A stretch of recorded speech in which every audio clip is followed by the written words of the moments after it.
Hello, this is Janet Morana, Executive Director of Priests for Life. Welcome to Just Ask Janet. Well, of course, today is several things. First of all, it's Groundhog Day, and Puxatawny Phil did not sheet his shower, nor did Staten Island Chuck, where I used to come from.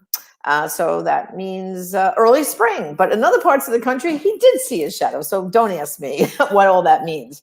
But we have a lot to talk about today. Of course, it's always February 2nd is Candlemas Day. And joining me now is Father Frank Pavone, our National Director. And we're going to talk about the presentation of the Lord and the pro-life significance that has, and several other topics. So, Father, welcome to the program. Great to be here. Thanks, Janet. Well, I think if we had a groundhog here in Florida, the sky is so crystal clear blue, I think he would have seen his shadow today, too. You know? Yes. So, it is crystal clear blue here. Yep. Yeah, a little chilly. A little chilly, though, for us Floridians. I know when I woke up this morning, it was only 45 degrees. It's going up to about 58. But tomorrow's going to be chilly. But by the weekend, we'll be back to up into the 70s. So, yay. At least we're not getting the snow, Father, they have right now in Staten Island, all over New York, New England. You know, it's great. Isn't it being in Florida with no snow? That's right. We had plenty of decades of snow to live through. That's right. Well, like I said, Father, today is, in addition to Groundhog Day in the secular world, in the Catholic world, it's February 2nd is the presentation of the Lord. And some people call it Candlemas Day, right? Can talk about the significance for our viewers of this day. Yes, and according to the Jewish law, every boy was to be presented to the Lord in the temple. And after 40 days, after his birth, Jesus' mother Mary, together with Joseph, fulfilled that precept of the law. But it was a miraculous event because Simeon and Anna, there at the temple, the Holy Spirit revealed to them who this baby was, right. And they started speaking in praise of him. And we read that account in today's gospel in our televised mass. I preached on it today, of course. And people can go back and watch that mass on our various channels. But the deep meaning of it here is that Jesus, of course, came in order to offer himself to the Father. And this was an offering that was made at the temple of God to God. Everyone is consecrated to the Lord. I mean, just by creation, we belong to him. We're supposed to offer ourselves to him every day. So this is very much a feast that reminds us of that. We all present ourselves to the Lord every day. We can make the daily offering, all our prayers and actions and joys and sorrows. And God takes that as an offering. We offer everything to him through the Mass. But in this case, what happened today, it was God being offered to God. It was the one perfect offering. And of course, that's the same offering that was made on the cross. And it's the same offering that's made every day in the Mass. God, the perfect gift, the only perfect gift to God. Because of that, we're reminded today that we are all indeed completely dedicated to the Lord. Everything we do, everything we have belongs to Him. Right. And what would you say, Father, is the particular, I mean, what can we say as a pro-life warriors, so to speak? What particular pro-life significance could we find in this day? It's that parents do not own their child. And this is very important. You know, late-term abortionist, he's now deceased, James McMahon, did abortions very late in pregnancy. And back in the 90s, he was interviewed by the American Medical Association News. Mm-hmm. And they asked him about these late-term abortions. And he said, well, I know it's a child. He says, but the question I ask is, who owns the child? Wow. It's got to be the mother, he said. Mm-hmm. Well, the presentation tells us, no, mother and father do not own their child. They are entrusted with their child, but the child belongs to God. And this is something, of course, which the Feast of the Presentation reminds us of. You know, Mary and Joseph certainly knew this because, especially in their case, they knew that their child was God. But in the case of every other parent, God entrusts your child to you, but you do not own the child. And what that means is, therefore, you cannot infringe on the child's human rights. No parent, just because they're a parent, has the right to infringe on their child's natural rights, first of which is life itself. A parent cannot take away the right to life of their child, cannot take the life of their child. They rather receive that child as an entrustment from God to say, okay, you have responsibility, primary responsibility, to educate this child, bring this child up to know about God and about prayer, about faith. Even when you send your child to a school, you're not giving your primary responsibility over to that school. You retain that responsibility to know what's in the curriculum, to communicate with the teachers and so forth, and to have input into what your child is learning. This is what the church says to all parents.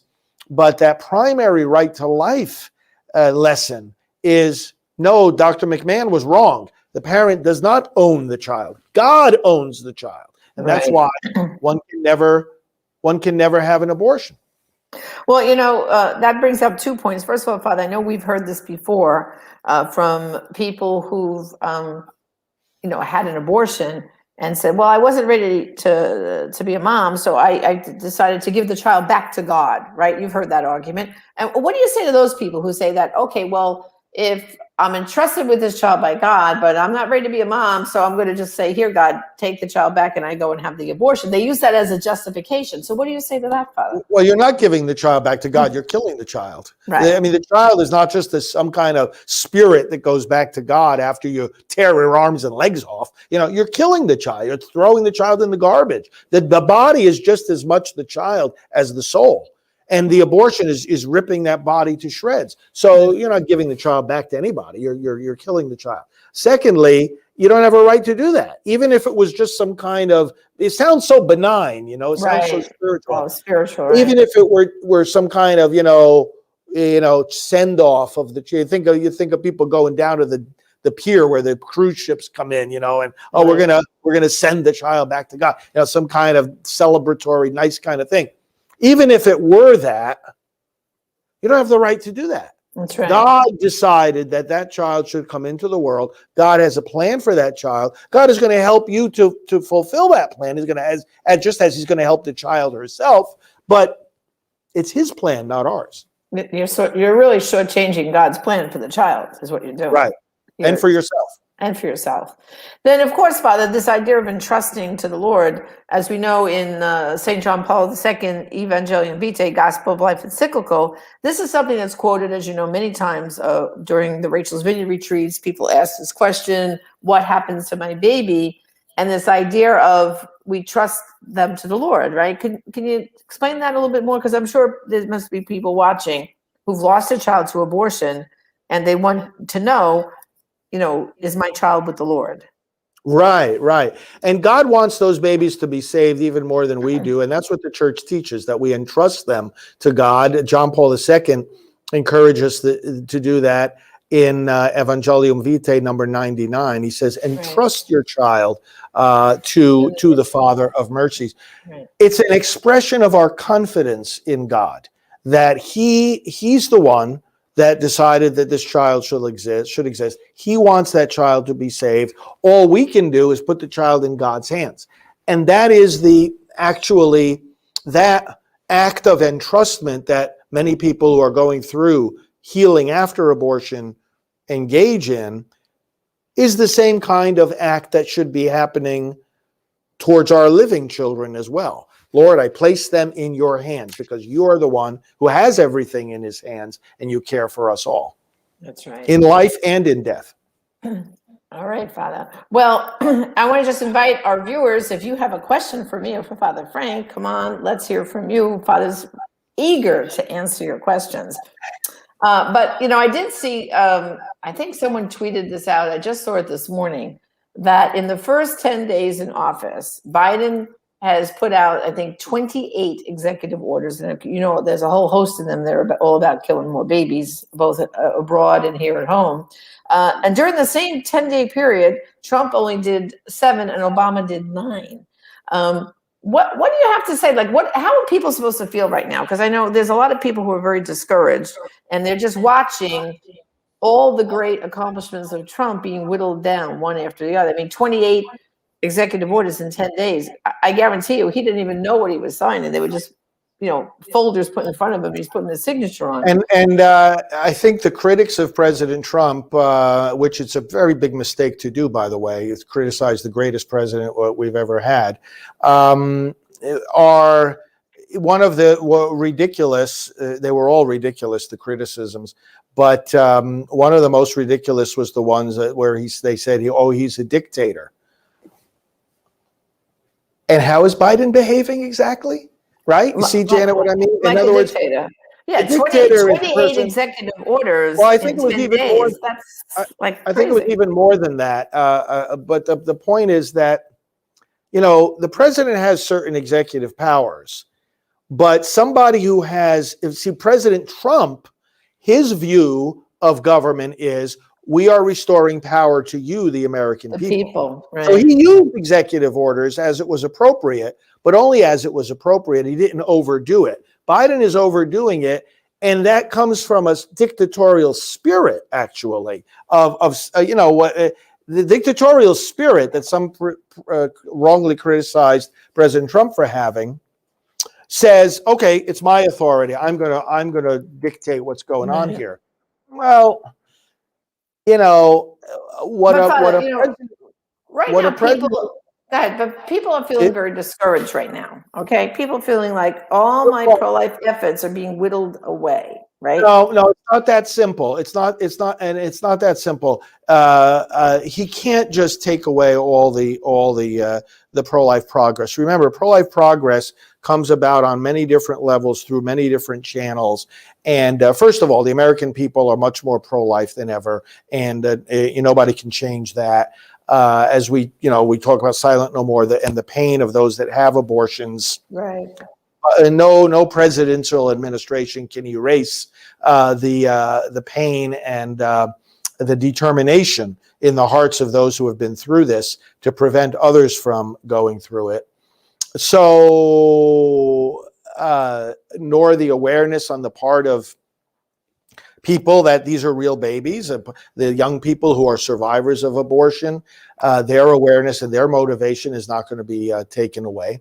So there are many reasons to be encouraged. And, what President Trump did, remember, one of the greatest things he did that Biden cannot undo is that he put these almost 300 judges onto the courts. The federal court, right. Pro-life judges, 3 3 in the Supreme and the rest on federal, which, and as we know, there's a lot more pro-life laws being passed at the state level. And if they're challenged because of the accomplishments in the court, they'll be upheld more than struck down because of the judges that President Trump put in office, right, Father? Yeah, and people want to know, what they can do because there's plenty to do. And one of the ways you can help us, stopabortionnow.org is where we have our action alerts. So you mentioned about the executive orders.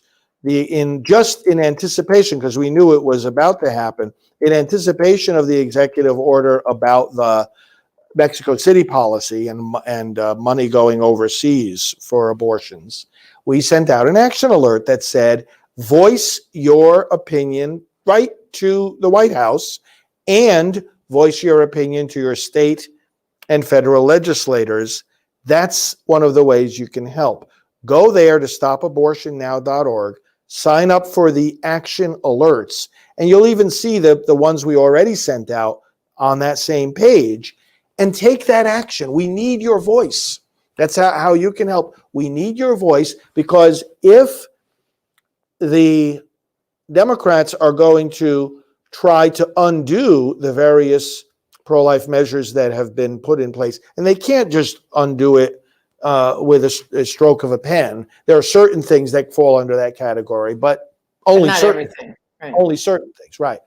But the point is, they are not going to be able to do it without us raising our voices, and in raising our voices, not only showing them where we stand and that we oppose this nonsense, but showing the other voters and showing the members of Congress and showing the members of the state legislature. Even though the Mexico City policy is not under the authority of the state legislators, you need them to know that you oppose your money going for abortions. That's the common link, because there will be other measures that do come before them that they have to vote on regarding funding of abortion. And they need to know that you, upon whom their job depends, are against that. So you need to know your state legislators know, your members of Congress know, and of course the White House too.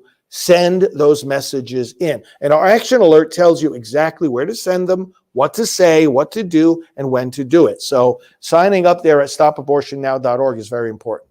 Well, yeah, it's important too, Father, because I know we put out action alerts every week on there. So as things progress, that's the best place to go, so that you get the alerts and you can get engaged in what's needed now. Now, one thing I did see today on the news, though, Father, talk about local, what's happening in the states. In Texas, the legislature there is taking steps to take money away from Planned Parenthood in the state of Texas. Did you see that? Yep, it's great. No, Texas, a lot of legislators now, the legislative sessions are underway in a lot of places. And Texas, South Carolina, Iowa, Montana, we've already seen a lot of pro-life action happening in these legislatures in those states. And we're going to see more and more of that, because the Republicans who are pro-life control most of the legislatures, and the judges that President Trump has put in place are going to be upholding the laws that these legislatures pass. So we're in a good season now for that. Right. Now, Father, one more thing. People are still very concerned about election fraud, that they feel what things can be put in place in their state, so that maybe their state could pass something to say mail-in ballots are not allowed, only show up the day, early voting or absentee. People have very strong feelings about all that. Some people feel you should have to show a picture ID, which we had to do here in Florida. So what you say, isn't this the time now for people to contact their local government, their state legislatures, and say, we want to tighten up the election rules in our state, so that there's no question about the integrity of our elections going forward, right? Yeah, that's always something that, and be in contact with your state legislators to know going forward what proposals they are debating or considering, because they are the ones, the state legislators are the ones who have that responsibility to set election law for their states, and talk to them. And that's an important topic to bring up, because in states where changes have been made in the law, you need to look at that and say, do these changes work, or do we need to change them back? Yeah, that's an important topic of discussion.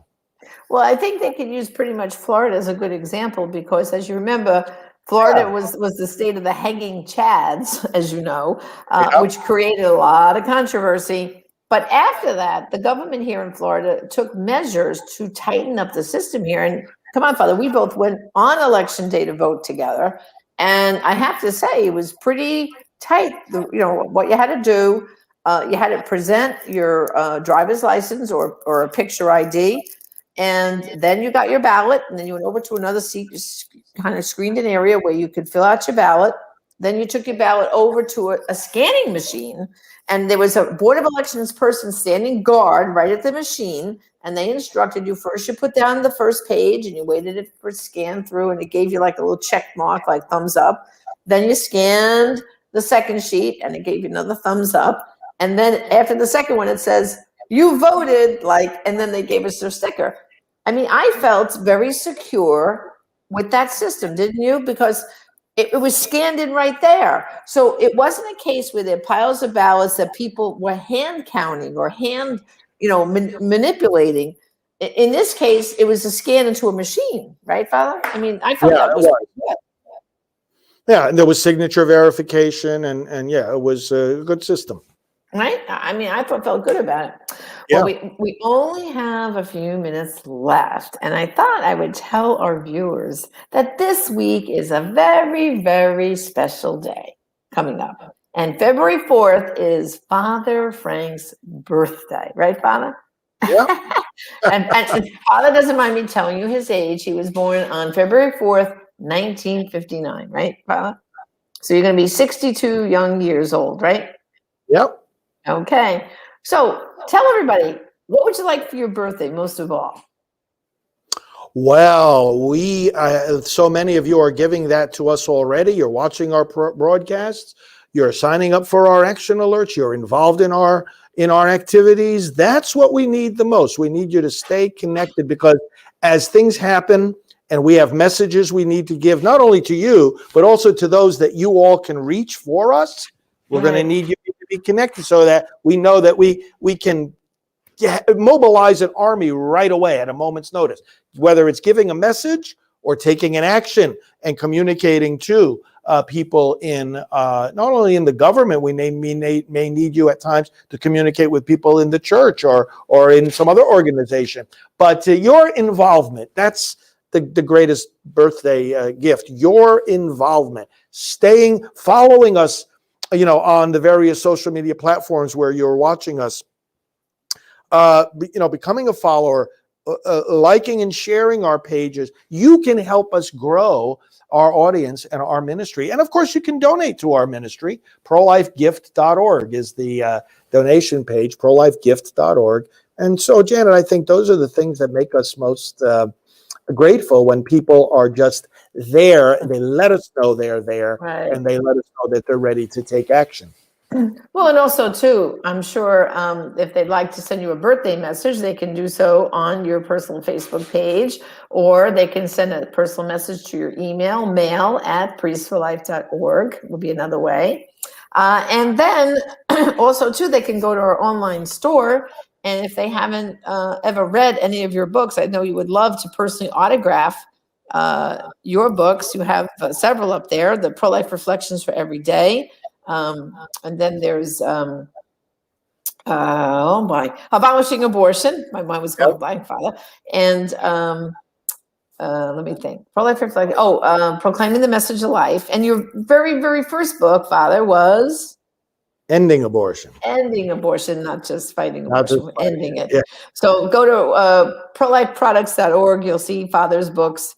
And that would also make him happy. If you haven't read one of his books, place an order today, and he'll personally autograph it to you and get that book out to you. So, well, Father, I'm not a good singer, so I'm not going to sing Happy Birthday. But just for our viewers know, I've known Father Pavone. I met him in, my goodness, December of 1988, when he was first ordained. He came to my parish, St. Charles on Staten Island. So I've known you a long time, Father, and many, many birthday celebrations I've been part of. So we're wishing you, of course, on February 4th, a very happy birthday. And I just hope you get those gifts. Like your father said, the best gift is involvement with Father and Priest for Life, so we can get the job done. We're going to end abortion in our lifetime, right, Father?